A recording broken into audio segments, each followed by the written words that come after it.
abagabo umugabo uzabwiriza ukabona umugore ararize urwo rugo ruba rumwuka wera. Hari umushumba umwe twagiye gusura umuntu n'umugore w'uwo mushumba, nabari nje uvuga ngo mushumba dusengere, umugore ahitagura ngo amureke ngo senga nyamuna ngo mureke uriya ngo isengere pase ngo wamuretse.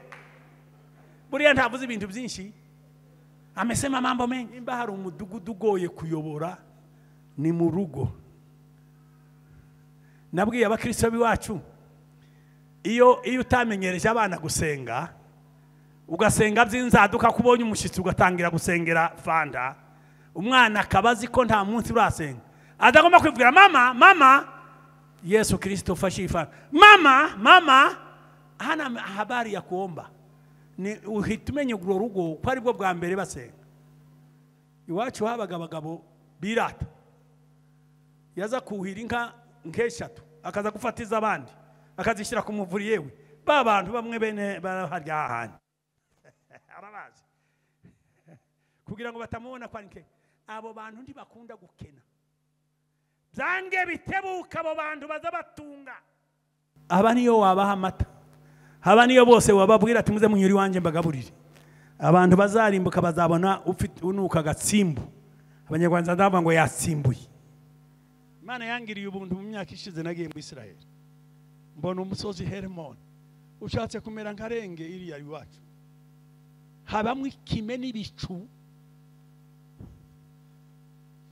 kandi havamwa amazi. Abantu bageze mu Israel niyatunze Israel akamanuka, hanyuma bagatera bakeza. Israel ni igihugu fertile, ni igihugu cyera kubera ikime kiva kuri Hermon. Uzubwira abanya ati muze tuje Gidirayi, ni bari Gidirayi mwese mukabona ibiraka, ntiyagira abashomeri baba muri Grace kubera kuko muhuje mugafatanya mukareba umuntu utarabona akazi. Ni nkaho Imana, Bibiliya iratangaje, ni nkaho Imana yikanze ati yambaye inka, dore nk'umunara ungeze mu bitugu, ngo buriya n'ubwoko bumwe n'ururimi rumwe, ngo bakoze biriya bintu none dore ngo nta kintu na kimwe kizabananira nibagishaka. Buriya hari Imana yari kumwe nabo. Oya, ngo iyo utavuze uko iby'Imana yagukoreye ngo bishime, uba wimye mugenzi wawe igitangaza cyawe. Iyo utavuze iby'Imana yagukoreye, ariko mwanumvise mwababyeyi, iyo utavuze iby'Imana yagukoreye ngo uhaguruke ubivuge, nibashaka bavuge ngo ngo azayirata nawe. Njewe ni akantu gato mbonye ndakavuga zikamwawe zitahanye. Haleluya. Zaburi 133. Iyi ni zaburi ya Dawudi yamazamuka. Dorere erega ni byiza n'iby'igikundiro kw'abavandimwe baturana bahuje, bimeze nk'amavuta y'igiciro cyinshi cyashutswe ku mutwe agatembera mu bwanwa bwa Aroni, agatembera ku misozo y'imyenda ye, kandi bimeze nk'ikime cyo ku musozi wa Hermoni kimanukira ku misozi y'Isiyoni, kuko aho ariho Uwiteka yategekeye imigisha, ari bwo bugingo bw'iteka ryose. Amen. Amen. Byakozwe n'intumwa igice cya mbere umurongo wa 8. Abantu basoma bakanabasobanuza neza, hari ibice bihatse ibindi. Iki ni igice gikuru muri iki gitabo cy'ibyakozwe n'intumwa. Uyu murongo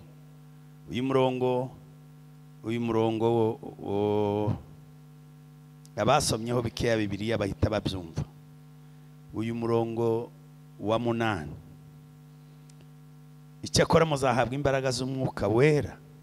Icyakora muzahabwa imbaraga, umwuka wera nabamanukira, kandi muzaba abagabo bo kumpamya i Yerusalemu, Yudeya yose ni Samariya kugeza ku mpera y'isi. Amen. Nejejwe n'Imana kuba hano cyane. Ndabashimira abashumba mwadukinguriye umuryango mwiza. N'iby'igiciro, ni promotion, no kuzamurwa mu ntera, niko ngenza mbyita. Umuntu kubona abantu baguhaye agatuti ngo uvugira Imana, baba bakuzamuye mu ntera. Imana ibaho umugisha abashumba. Kandi uko mbibona ntabwo ndabimenya neza, ari kurebeye inyuma murasa n'abantu bumva cyane. Uko mbabona murasa n'abantu bumva. Birashoboka. Nabwiye abantu ngo kumenya abantu bumva ntabwo ari ukwerekwa. Ni igihe tugize mu nzu y'Imana nk'abayobozi, inararibonye uzumenya bumva n'abatumva. Niyo bakujijisha urabimenya. Bwana asifiwe. Munemerere tuze kubana nyakubana wa mugani. Uyu mugoroba utubera umugoroba nawo nk'irya yindi mugira, nk'igitondo mwiriwemo cya Pentecote, twongere tugirane ibihe byiza. Kandi reka mbanze mbabwire, kuza hano kwanyu mwasanga impamvu ni nari iyi ngiyi, kuzenguruka mu gakata. Iyo twagiye duturuka iyo mwavuye niyo twavuye, mwasanga intego yari iyi ngiyi, ngo ni mushika hano muzateranire hamwe. Imana igira gahunda, ariko ibyo iyo bitaza kuba mugituye harya mutuye naho mwari mutuye, ntibyari kuborohera ko muza hano. Ndimo ndababona benshi, ndabazi. Umushumba wanyu n'uwiwacu neza. Nabonye n'ukuntu ayobora, ayobora nk'uwiwacu, ayobora nk'uwiwacu. Amen. Hallelujah. Hallelujah. Kare navuze ibintu bikomeye aho niriwe. Navuze ngo kiriya gice cy'ibyakozwe n'intumwa, navuze ngo umuntu umwe yaravuze, umuntu w'Imana aravuga ngo ni mutumvira ibyakozwe n'intumwa igice cya mbere umurongo wa 8, muzumvira ibyakozwe n'intumwa ibice 8 umurongo wa mbere. Ibyo se murabyumva? Kama hamusikilize Matendo ya Mitume 1:8, mutasikiliza Matendo ya Mitume 8:1. Mwuka wera basobanuri uko bivuga hariya. Ndaza kubavugaho igice cya mbere cy'ibyakozwe n'intumwa, nahavuga ngo muzagenda mukwire muji Yerusalemu, Yudeya, Samariya kugeza ku mpera y'isi. Ngo nimwanga kubikora muzabikora babafashe ku gakanu, musa n'abahunga muze kwisanga muri Grace miracle. Imana igira ibitangaza. Imana izikoresha abantu. Kama hamusikilize Matendo ya Mitume 1:8, mutasikiliza Matendo ya Mitume 8:1. Iyo 8:1 iravuga ikise? 8:1 iravuga ngo haba karengane, intumwa zirasohoka. Bari banze gusohoka ku neza, basohoka basa nk'abahunze, ariko si ikibazo ngo bashike bubaka n'isengero. Mwamfashe twazamura Yesu ibiganza. Ako kumvikanye? Mubonye ko niyo mpamvu yabirimo? Zamura Yesu ibiganza. Hallelujah. Hallelujah. Ndashaka kuvuga bukeya, ntabwo ninda mbabwira Pentecote muri aba Pentecote. Kandi iyi Pentecote ntabwo ntabwo ari umuhango w'abayuda, ni mu mihango y'abayuda 7 nayivuze hariya muri international muri Pentecote 7 sinza kuyibabwira murayizi kandi nta nakivuze. Pentecote nyuma yo kuzuka Yesu yataramye iminsi 40, hanyuma azamutse ababwira gutuza no kurindira iminsi 10. Hari indirimbo nazaga numva baririmba, je sinari umuririmbyi nka mushumba wanyu we yararirimbaga neza, ariko bakavuga ngo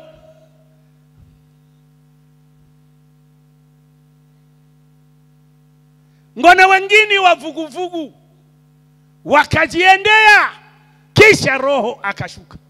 Naratekereje ngo muri babandi 120 bishoboke ko hari abandi bantu barambiwe bakagenda, ariko basigaye nyuma y'iminsi 10 umunsi wa 10 habaho umwuka wera. Kandi umwuka, reka mbabwire, ese umwuka wera w'isezerano rya kera n'umwe mu isezerano risha bitandukanye bite? Aba bashumba barabizi, reka nongere mbibabwire nubwo mubizi. Umwuka yari ahari no mu kurema, umwuka yari ahari no mu gucungura, umwuka yari ahari ni nawe shefu. Ese mwari muzi ko umwuka wera ari we shefu w'itorero?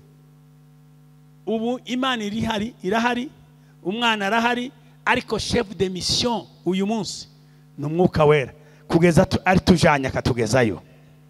Haleluya! Ariko itandukaniro ry'umwuka wera mu isezerano rya kera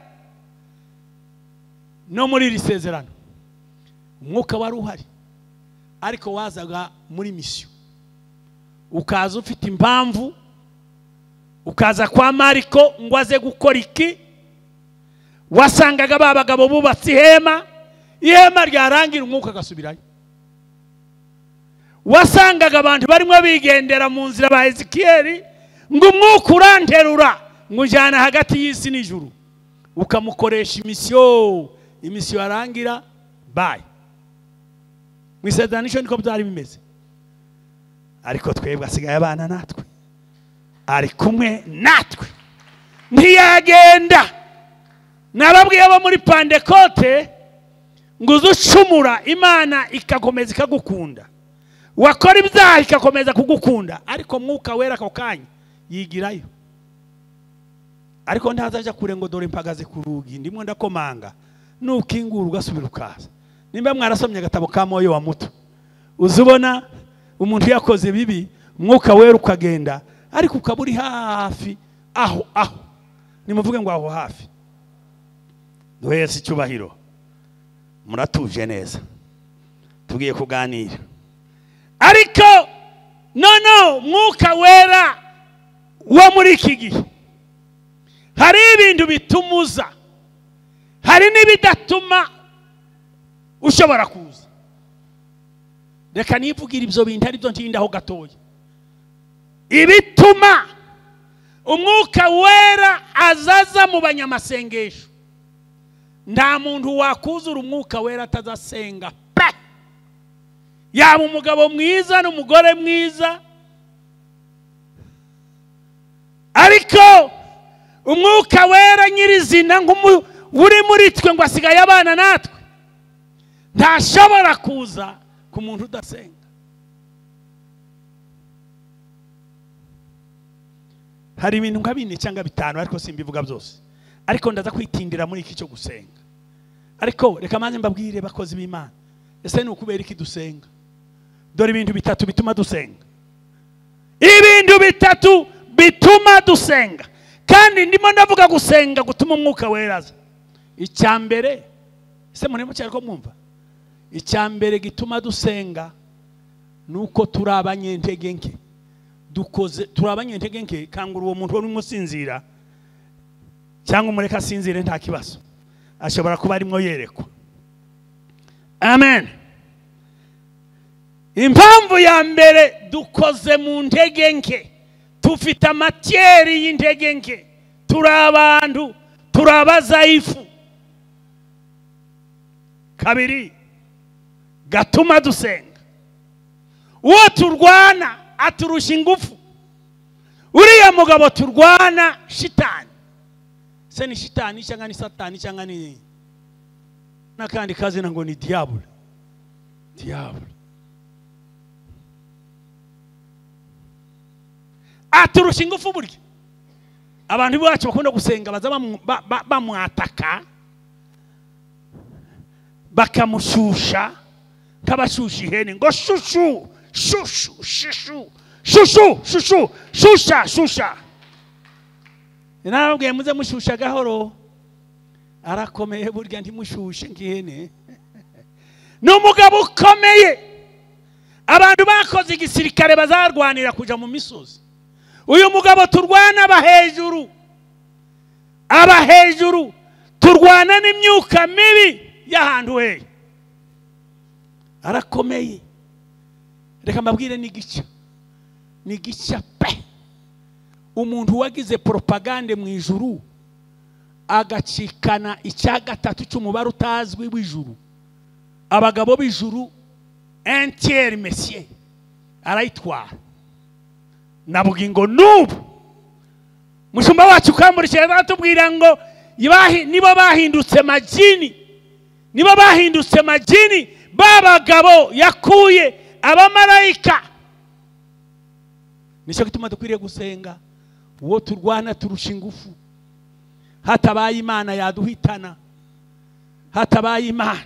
Nasomye Yobu yaravuze ngo hariya hirya hitwa gute hirya unyuza hitwa gute kazina kahe Kasarani. Katwite Kasarani basi. Umuntu aciye hagiye Kasarani Imana yaravuze ngo n'umuramyi wayo ngo ntiyayica imbere atitwaje inkota. Imana igiye kuja Kasarani ikabona Satani araharyamye ifata inkota. Niko Yobu bivuga ngo n'umuremyi wayo ngo ntiyapfa kuyica imbere ngo atwitwaje inkota. Gituma dusenga nuko uwo turwana aturusha ingufu. Icyambere mwakimenye turabanyentege. Icyakabiri uwo turwana turusha ingufu. Icyagatatu impamvu ikomeye nuko data akunda ko dusenga. Mu bintu Imana ikundira abantu nta kindi Imana idukundira gusenga. Iyo yumva mwasenze mu rugo cyangwa mu kanya nka kurya mwataramaga bivuye ku mutima, ijuru rizari barerite rikaza kureba ngo izicuraganya amaso ikugira ngo irebe abantu barimo basenga. Ntiyabasha guhuga, ntiyabasha kuba distrait abantu barimo basenga. Tumwicubahiro Yesu. Ikunda gusenga. Nzayibaza ningerayo icyo yazagikoresha amasengesho. Mu byayishuwe biravuga ngo iziyafata ngo ikabanza ikanayatunganya ikayokosa ikayategura neza n'imibavu yamara ikayabika. Uko nza nibwira mushumba nzagira ngo iziyabika no munsi twananiwe gusenga ikayakonyoraho. Ariko mwamfashe tugaha Imana icyubahiro. Imana ikunda ko dusenga. Ngiye kuvuga ibintu byinshi kandi mu kanya gato byo gusenga. Kandi ibi nibyo bituma abantu bagira umwuka wera bakamutunga mu gihe cyose. Kandi n'umurimo munini umwuka wera azadufasha, azadusengera burya. Ni nawo murimo uzukora, niwo murimo njewe iyo nananiwe gusenga. Dukunda kubwiriza tukananirwa nijoro tukananirwa gusenga. Nzavuga ngo ndekeye aho umwuka wera komeza unsengerewe utazunanirwa. Anatuombea na kuugua mauguo yasiyotamkwa no kunitunihira imi niho itavugwa. Adusengera akatunihira. Se muracyari maso ra rahira nuko muza mu maso. Imana ibaho umugisha cyane. Haleluya, haleluya, haleluya. Ndaza kubibabwira. Umuntu umwe ngo yaravuze atari ko ni igitangaza ko mwasaze. Yesu umuntu adasenga babaye iki? umuntu aretse gusenga babaye iki? Ya aramubwira ati ngiye ko ntazansenga ko ntacyo mbaye. Undi aramubwira ngo warakibaye cyane, kandi uko konyine kutamenya uko wabaye nuko wakibaye cyane. Amen. Ngiye kubabwira utuntu tune cyangwa dutanu iyo umuntu aretse gusenga uko aba ameze.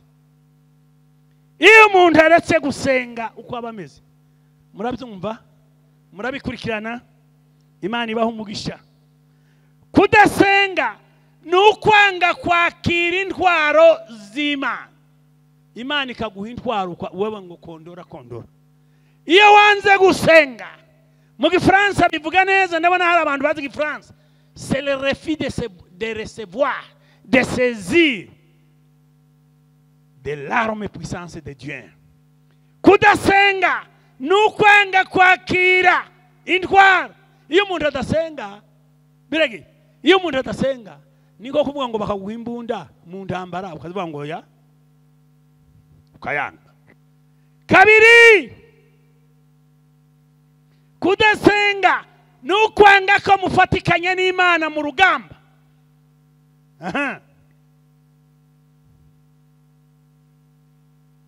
Tukambuka kandi kudasenga ni ubwigomeke bwo kwigomeka, rébellion absolue contre le gouvernement de Dieu. Kudasenga ni ukwigomeka. Nubona umuntu adasenga mushumba, nubwo yaba aza kuzanira amaturo ariko ukabona atazaza gusenga, c'est rebelle. Umuntu udasenga ni umwigomeke. Haleluya. Ikindi, kudasenga ubwako karoroshiko ni ukwanga kumvira itegeko ry'Imana. Itegeko ry'Imana riravuga ngo musenge. Harimo abazi Gifaransa ni imperatif, ntabwo ari ukunegosiye, ni itegeko, prier sans cesse, muombe bila kukoma. Ningaruka nzabwiriza mu Giswahili nono. Tuombe bila kukoma, semeni bila kukoma. Haleluya. Haleluya. Iyo umuntu adasenze aba yanze kumvira itegeko. Iyo umuntu adasenze ni icyaha. Ukamenya neza n'abayobozi bakorari igihe mwaorganije amatengeso umwaka ugashira, umuntu we biri mu gihe n'ukwesikiza nta mwanya nabonye, umwaka ugashira n'undi ugashira, uzamubwire mu kinyabufura, umushyire ku ruhande pembeye n'abarinzi. Azaba yarakoze ibintu udashaka kwerekana.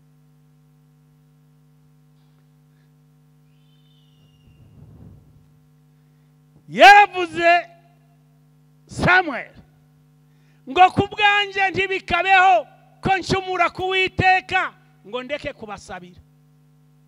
Amen. Haleluya. Kuwanje ntibikabeho. Muraza kunereka ko muri mwumva nibyo bimfasha. Haleluya. Nabateguriye ibyo kurya, mbona ko muza kubirya bisa nibikomeyeho. Kudasenga, amen, n'ubwigomeke. Samuel yaravuze ngo njewe ntibikabeho ko ncumura. Gucumura ngo ndeke kubasabira. Amen. Ikindi iyo umuntu adasenga aba yiyemeje kurimbuka. C'est déterminé d'aller en enfer. Mwebwe ntimwari mubizi, bagafuruka hariya ngira ngo bari bato, ariko turi ku ndondo nimbarinde wa musore bari warashingiwe hajya hepfo y'iwacu umupre, hanyuma aza kugwa ngo tuze kumubaza ko yaguye. Noneho iyo umuntu yagize umugore wa kabiri, buriya abagiye mu muriro. Reka mbabwire mu gipfurero katubwiye ngo umuriro goki ngo ngaguyipangira. Ati kure ku muriro we narawiyemeje tu, ngo umuriro goki ngaguyipangira. Ibivuga iki? Kudasenga nukwiyemeza kurimbuka, uba wipangiye agahera.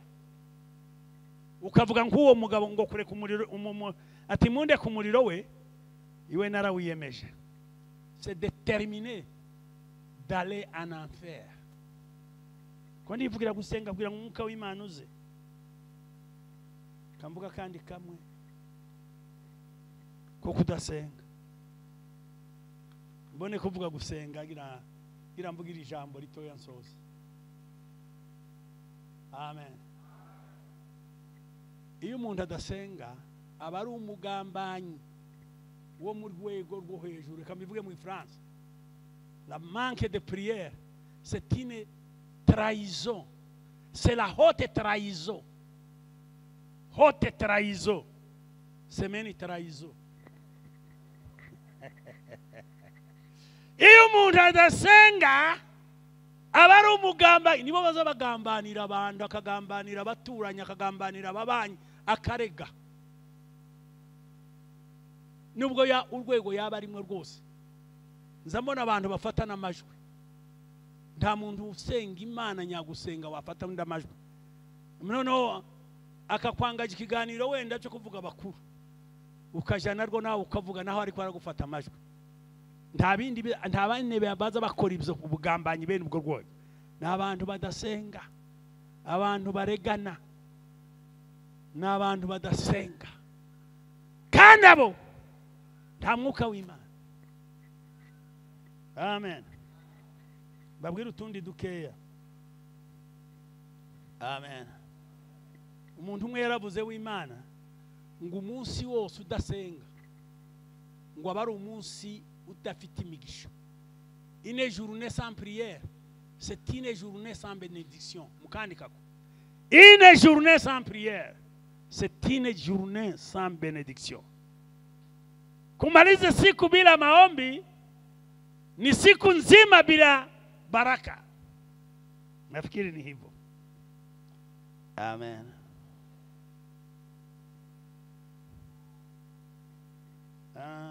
Reka mbabwire.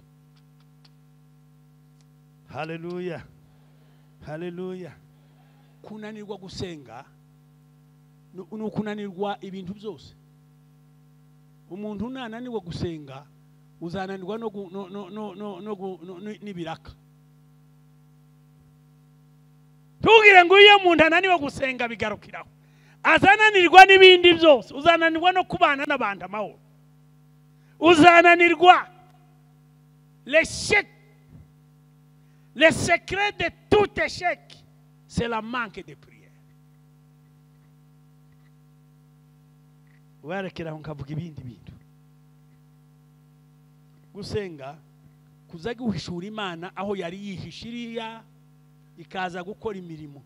Iyo wasenze ni nkaho uza guhishura Imana iyo yibereye mu mabanga yayo, se faire sortir Dieu muri secret yayo ikaza gukora imirimo. Ndimo ndavuga gusenga kuko niyo rufunguzo rw'umwuka wera. Ngo bari mu cyumba cyo hejuru, niko abiwacu baza barimba, ngo barimo basenga. Bari mu cyumba cyo hejuru barimo basenga. Hanyuma umuriro batungura umeze nk'umuriro. Amen. Amen. Reka mvuge ibintu bike mu byo nsomye hanyuma nsoze. Iyi Zaburi nasomye 133 niyo yonyine. Niyo yonyine iyi Zaburi Dawudi yayanditse yayoboye Abisiraheli bose. Yigeze kuyobora baza kumwirukana, ariko umunsi abashikira bose nigiye bamugaruye yayoboye bene wabo, ariko amaze kubayobora bose yasomye iriya Zaburi. Ni Zaburi ya Dawudi yayoboye abantu bose. Ese munimo murabyumva bashumba? Aravuga ngo dorere ukunda ari byiza iyo abantu babana nyakubana. Niko Kirundi kivuga ico, iyo babana nyakubana. Igiswahili hicho kiravuga ngo wakiishi pamoja kwa umoja.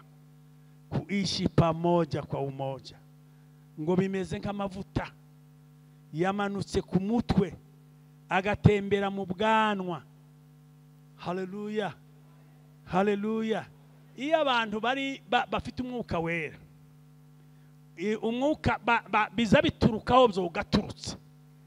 Umwuka banza kumanuka kwa mushumba, hanyuma kaza hano mu bwanwa, ariho muri bariya mufatikanije service, hanyuma bikabona gutemba bikaja muri korari bikaja mu rusengero. Ucyo gihe bari byiza, ariko nakaga iyo byaturutse fo, ntibituruke iyo byagaturutse, niho muza musanga hari utubazo, mafarakano. Umwuka waturutse ku mutwe, cyo gituma dukwiye no gusengera abayobozi bacu, tukabakunda, tukabubaha, twatuvuga, tukadatwumva ni agatanga icyerekezo tukacyumva, kuko niwe Imana yashizeho, niwe Imana yahaye itorero. Iyo bimeze gutyo, amavuta yamanutse ku mutwe w'umushumba akaja no kubungirije, hanyuma akaja muri korari, ngo bimeze neza. Iyo uvuze amavuta uba uvuze umwuka wera, icyo kirahagije. Nabivuze muri Pentecote, umwuka nk'umuriro, umwuka nk'amavuta, umwuka nk'amazi, ibyo byose nabivuze hari. Haleluya. Muze musenga Imana ibahe guhuza. Iyo abantu bahuje, umwuka bayaje. Reka mvuga kandi guhuza. Ego. Asante sana ndugu. Mungu akubariki kwa kazi nzuri. Kandi umurimo w'Imana no kuzimira ntubona akakamuswa. Buri Imana izamwita umuvuga butumwa mpuzamahanga. Nuko Imana izikora. Mungu akubariki ndugu. Reka mbabwire, nushigikira nutuma ibintu bigenda neza muri uru rusengero, Imana izakwita umuntu ukomeye w'umuvuga butumwa, cyangwa kwite mushumba. Utuma abantu bahuza. Kandi iyo muhujije, umoja egari Imana, kutandukana egari shitani. Tukirwa ushaka nusanga abantu bashwana, tukirwa ibibaza ngo se bameze batera. Iyo abantu babushanyije egari shetani, iyo abantu bahuje egari Imana. Muze muhuza, nimukemere ikintu cyose. Nigeze kuza kubwiriza ahantu, umushumba ahagurutse kunakira avuga ibintu byiza. Aravuga ngo uru rusengero rwacu ngo ntabwo turwana, ngo kandi ntidupanga urugamba. Muri uru rusengero hari abatarwana, ariko baba batana isi z'Imana. Izo ntambara, Imana ndiba mu ntambara. Amen. Tukiishi pamoja kwa umoja, bimeze nk'amavuta yamanutse mu mutwe. Amen. Haleluya. Mu mutwe w'umushumba. Haleluya. Haleluya. Mukunda abashumba cyane. Dukunda itorero ryacu rikunda abashumba. Ngize iminsi nyobora, bazabagera bakabura izina banita, bakabona kunita revera, bakabona ko bazabansuzuguye, bakaza bavuga ngo mubyeyi wacu. Ni byiza, muze mugira umwuka wo gukunda abashumba no kububaha. Ntabwo ni intumwa ya, ariko uko niko kuri, nicyo gihe umwuka aza ku bantu bumvira, ku bantu les hommes qui obéissent. Abantu bumvira nibo bazababatizwa mu mwuka wera. Iyo mvuga utuntu dutandatu dutuma umwuka wera, hazagaho no kumvira no guca bugufi. Haleluya. Haleluya. Icya kabiri, ngo bimeze nk'ikime cyamanutse ku musozi wa Hermon. Imana yangiriye ubuntu mu myaka ishize nagiye mu Israel. Mbona umusozi Hermon. Ushatse kumera nkarenge iriya iwacu. Habamwe ikime n'ibicu. Kandi havamwa amazi. Abantu bageze mu Israel. Niyatunze Israel. Akamanuka hanyuma bagatera bakeza. Israeli ni igihugu fertile, ni igihugu cyera kubera ikime kiva kuri Hermon. Semeni Hermon. Haleluya. Ngoku iyo abantu bahuje babona n'ikime. Iyo tuvuga ikime biregeya tuba tuvuga akantu kaja munda karibwa agatoki kitu ya kumeza bwana.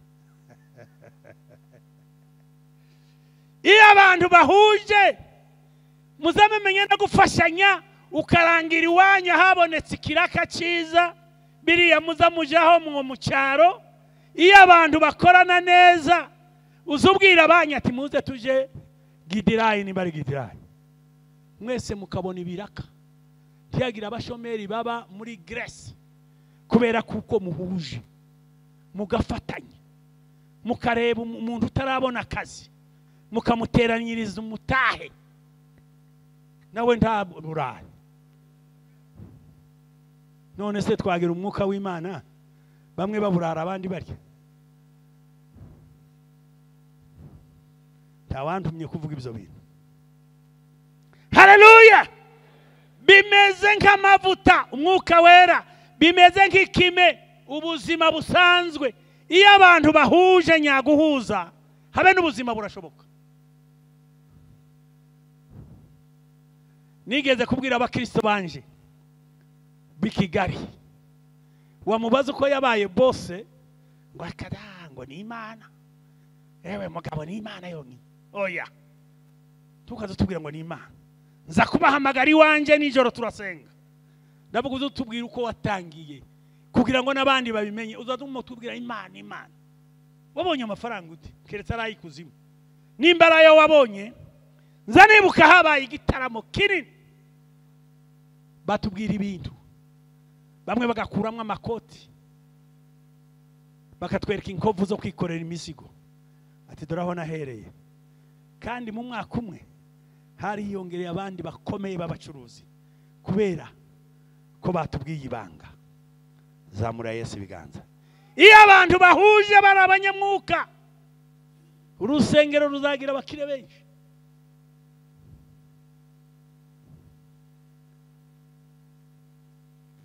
Muri Amosi bizabiwe ngo cuma huno wa cuma kingine. Ngo icuma kizagifasha ikindi. Reka mbe muri ibyo. Amen. Amen. Amen. Amen. Ubwo butumwa ko murabona ari ubwanyura cyangwa bwayobye n'ubwa Gidirayi. Nimba ari ubwanyu ese uzumubaza uzumubwira amabanga muze mutangana ubuhamya uburyo waje hano n'uburyo ibintu bigenda bihinduka. Ntabwo ari ibanga. Inzira wagiye unyuramo wakiishi pamoja kwa umoja ni kama mafuta, ni kama umande kwa mlima wa Hermon. Amen. Imana ibasobanurire cyane kugira ngo itorero rigira imbaraga ni mu bumwe. Kandi ubumwe uzi ko ubumwe ari igitangaza. Ubumwe habe n'abapagani iyo systeme y'ubumwe yo bayikoresheje baratsinda. Ahananije abapagani nabo baza bakoresha ubumwe bagatsinda. Sinakanzwe ubumwe buri mu Imana. Abantu bacuruza bariya bacuruzi b'iyobyabwenge. Amen. Abacuruzi b'iyobyabwenge. Amen. Ngo gituma bataza batsindwa niyo bamufashe ntazavuga ibanga. Ntazavuga na bagenzi biwe. Azayemera bakamwica. Nicyo gituma bariya abantu bakomeza kuavansa. Reka mbabwire ubumwe bwakanze Imana kandi ni nkaho bakoze ibintu Imana itabirimo. 11 umurongo wa 5 itangiriro ngo bakora umunara muremure. Hanyuma ni nkaho Imana, Bibiliya iratangaje, ni nkaho Imana yikanze ati yambaye inka, dore umunara ungeze mu bitugu, ngo buriya n'ubwoko bumwe n'ururimi rumwe, ngo bakoze biriya bintu none dore ngo nta kintu na kimwe kizabananira nibagishaka. Buriya hari Imana yari kumwe nabo, oya, ariko babikoreshejwe n'ururimi rumwe no guhuza ibintu byose muzakora muri Grace muhuje umutima. Kandi nimukaze mwipangira utuntu duto, mutangire gupanga urusengero rwa etaje. Haleluya. Ni imodoka zose zizana abakristo bazibakuri wabo bazi hano, mugira amateraniro nk'atatu, nimufite urusengero rwiza. None kubera ikitazana n'urundi, abantu bo muri Amerika bagira amabasi azaza kuzana abantu bakaza gusenga. Haleluya. Kubera iki Grace itabikora? Mubishaka, muje umutima. Ko baravuga ngo arimo aradukinisha nawe rata. Njewe ndabyemera ko Imana yabikora. Zamura Yesu ibiganza. Haleluya. Haleluya. Bimeze abo bakristo nababwiye ngo baje kubwirana, batubwira ukuntu bagiye batunga, tubona biroroshe. Narababwiye abo kuri Pentecote, uzababwira abakristo bazabasubira muri za bintu. Narababwiye ngo iyo utavuze uko iby'Imana yagukoreye ngo ubishime, uba wimye mugenzi wawe igitangaza cyawe. Iyo utavuze iby'Imana yagukoreye, ariko mwanumvise mwababyeyi, iyo utavuze iby'Imana yagukoreye ngo uhaguruke ubivuge, nibashaka bavuge ngo ngo azayirata nawe. Njewe ni akantu gato mbonye ndakavuga zikakamwawe zitahanye. Haleluya. Haleluya. Nigeze gucuruza inka ndi kumwe na Gadi hari. Arabizi nejo bundi yarabinibukiye. Nazagaze mu mutara nkabwira ngo mfite amafaranga y'inka 5. Ndagura inka 5 ningaranya Bugogo ndunguke 3. Bakanegera bene wacu nguru umusazi. Ese ibyo uvuga uri muzima? Ndashika nkagurisha inka 5 zikunguka 3. Ndubuzibuka. Amen. Kunda guhishahisha we. Haleluya. Haleluya. Semeni uzuvuga. Vuga iby'Imana yagukoreye. Ya Zaburi 103 nguzo bivuga byose. Nguzavuga iby'Imana yagukoreye byose. Ubibwira abantu. Iyo uhishe kuvuga iby'Imana yagukoreye, ubuhishe muvandimwe igitangaza. Nukuri.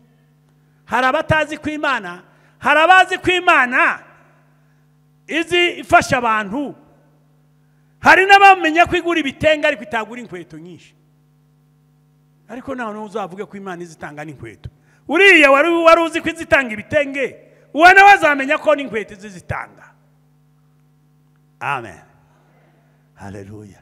Kandi muze mwatura ibintu byiza, muze mubivuga. Amen. Muze muvuga ibintu byiza, wiyaturire ibintu, wihararike.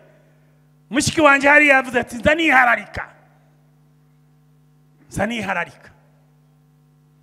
Abantu bazaga bambaza, hano hari abavandimwe banzi ukuntu nanje naje twaje ndafite na kambambi. Hanyuma abantu babona ukuntu ndi munini niki kintu, abana bakambaza ngo imodoka yawe iri he? Ntabwo nigeze mbabwira ko ntagira imodoka. Nababwiraga ngo iri muri Masherwa. Imodoka iko Masherwa huko. Haleluya. Mfite imodoka irenga imwe. Haleluya.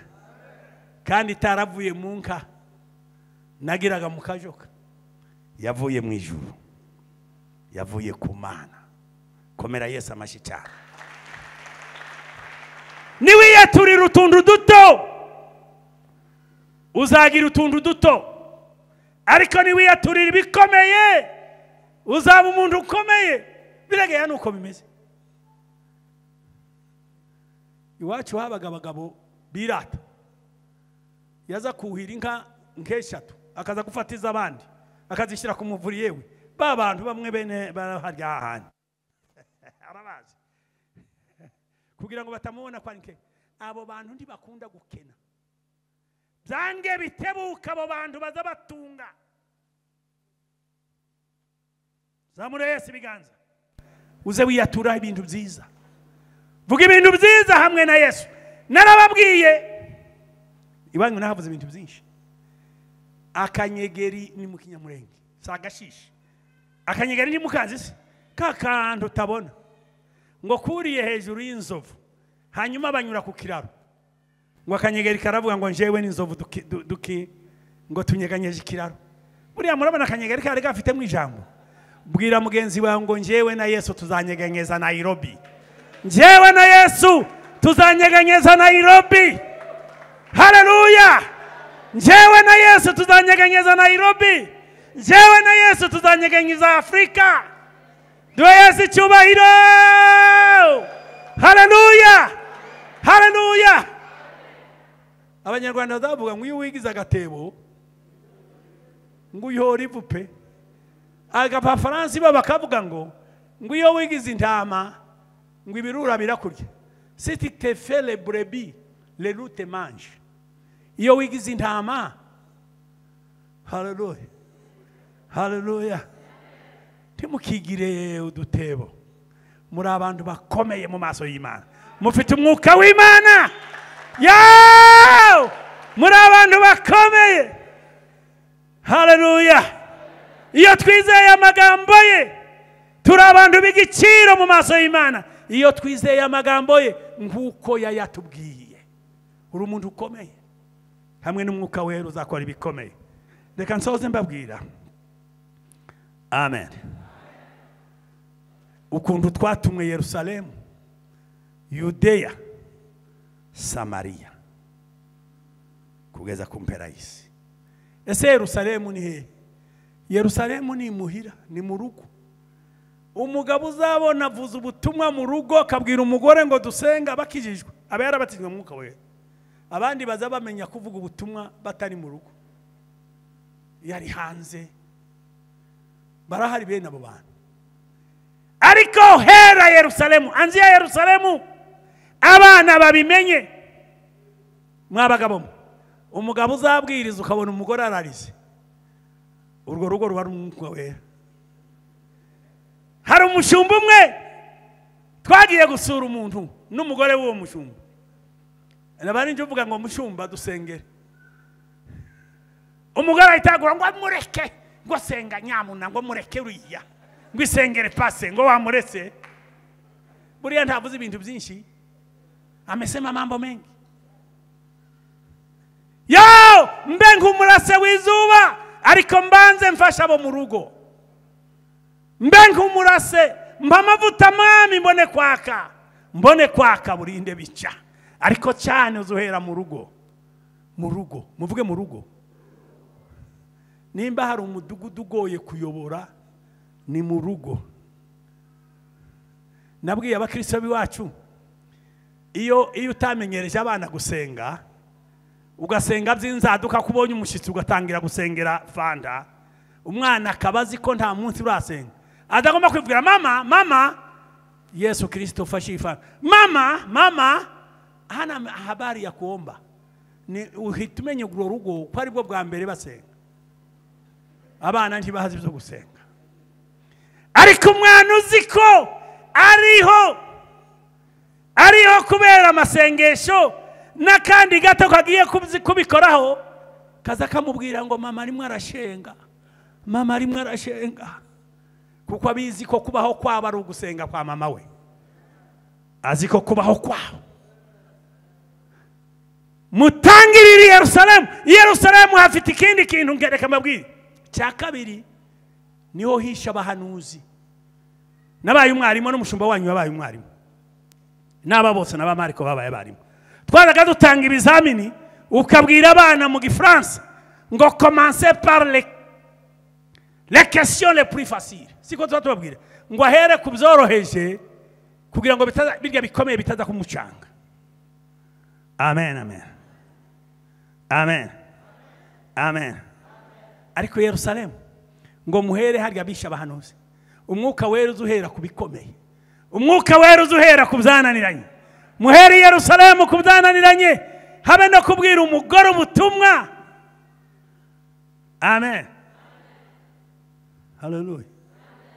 Hallelujah. Wava Yerusalemu ukaje Yudeya mu baturanyi ahantu bakuzi ukababwira nabo. Gatatu bazaba bivuga ntamzumva mu migani yiri iwacu bagaba ngo umuntu umwe yagiye nimba ari kwa Mariyamu nimba ari he yagiye ngo baramubwira ngo mumbwire ko nkijijwe, ngo baramubwira ngo uzabaza abaturanyi, ugende baza abaturanyi barakubwiye, bazaba mu bana bazakubwira.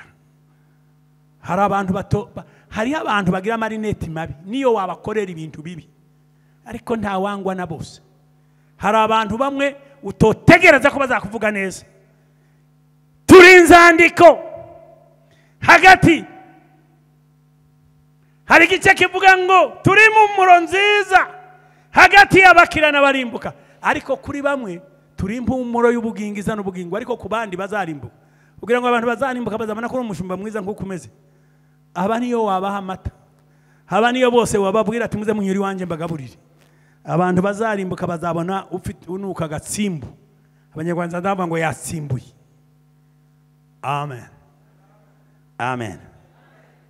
Ubwiri Yudeya hanyuma uze no kuvuga Samariya mo bo mutavuga rumwe. Iwacu ko ndabona benshi ari abiwacu, ntabwo tuzatugera ahantu ni bake bataza baramukanye keretse ari iki gihe cyanyuma. Hari kuntu baza bapfa ugapfa kuramukanya, ariko abandi hazaba iyo bakata baza guhura agakata, ukamubona hariya ariko mwaza kumwegera agakata. N'umwuka wa shitani. Abanyarwanda baza bavuga ikintu cyiza, ngwire inzira ija mu ijuru ngwinyura kurembo rwo mutavuga rumwe. Ese ayo makuru murimo murayumva? Ayo makuru murimo murayumva? Inzira ija mu ijuru izinyura kuri wa wundi mutavuga rumwe. Nuguma kwanga kuminyura ngura kwepa uzaja mu ijuru gute? Kwinzira ijayo ari ukunyura mu irembo ryo mutavuga rumwe. Hari abahanga bazi kwangana revera, akangana kakwangira n'umwana akakwangira n'ikoti wambaye, abandi bazagerayo nibatihana. Amen. Muzave muri utwo tuntu. Haleluya. Nimba dushaka kujayo neza neza, acheni mambo yale. Haleluya, haleluya. Abavuga butumwe abasatuzi ni bazavuga ngo bazaga batubwira kera babayumbe bo mu gatanga ngo ndavuga nitahiri wanje. Ngiye gusoza kuvuga ubutumwa Yerusalemu, Yudeya mu baturanyi nabo tutavuga rumwe, kandi dore ndi kumwe namwe kugeza ku mpera y'isi. Unamisha umutwe dusenga Imana. Ndashoje, ariko Imana izabafasha abavandimwe, Imana izabafasha mu bikomeye. Mwuka wera azagufasha, Mwuka wera azabagirira neza. Ntimugacika intege, ntimukabivemo, muzakomeze mutaramira Imana, muzakomeze musenga Imana. Imana izabagirira neza. Haleluya. Imana izabahibza imitima yanyu yifuza. Mushobora guhaguruka tugasenga.